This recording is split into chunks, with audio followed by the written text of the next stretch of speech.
അൻവറിന്റെ ഉടമസ്ഥതയിലെ കക്കാടംപൊയിലിലെ പാർക്കിന് ലൈസൻസ് ഇല്ലെന്ന് സർക്കാർ ഹൈക്കോടതിയിൽ. അപേക്ഷയിലെ പിഴവ് കാരണം ലൈസൻസ് നൽകിയിട്ടില്ല. ആവശ്യപ്പെട്ട അനുബന്ധ രേഖകളും ഹാജരാക്കിയിട്ടില്ലെന്നും സർക്കാർ കോടതിയെ അറിയിച്ചു.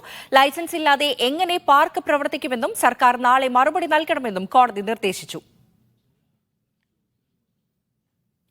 ഷംന അശോകുണ്ട് വിവരങ്ങൾ നൽകാൻ. ഷംന, PV അൻവറിന്റെ പാർക്കിന് ലൈസൻസ് ഇല്ല എന്നാണ് സർക്കാർ ഇപ്പോൾ അറിയിച്ചിരിക്കുന്നത്. മറ്റെന്തെല്ലാം കാര്യങ്ങൾ സർക്കാർ പറഞ്ഞിട്ടുണ്ട്? കോടതിയിൽ എന്തൊക്കെയുണ്ടായി? PV അൻവറിന്റെ ഉടമസ്ഥതയിലുള്ള PVR നാച്ചുറൽ പാർക്കിന്റെ ഭാഗികമായി തുറക്കാനുള്ള അനുമതിയാണ് സർക്കാർ നൽകിയിട്ടുണ്ടായിരുന്നത്. ഇത് ചോദ്യം ചെയ്തുകൊണ്ട് സമർപ്പിച്ച ഹർജിയിലാണ് പാർക്കിന് നിലവിൽ ലൈസൻസ് ഇല്ല എന്നുള്ള കാര്യം സർക്കാർ അറിയിച്ചിട്ടുള്ളത്.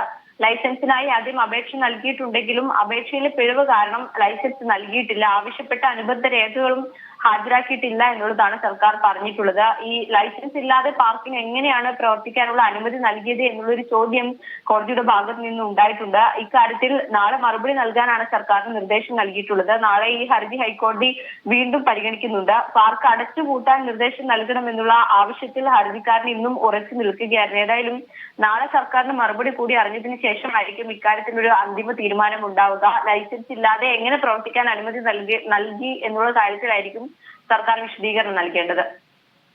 ശരി, ലൈസൻസ് ഇല്ലാതെ എങ്ങനെ പാർക്ക് പ്രവർത്തിക്കും എന്നുള്ള കാര്യത്തിൽ സർക്കാർ നാളെ മറുപടി നൽകണമെന്നാണ് കോടതി നിർദ്ദേശിച്ചിരിക്കുന്നത്. വിവരങ്ങൾ നൽകിയത് കൊച്ചിയിൽ നിന്ന് ഷംന അശോകാണ്.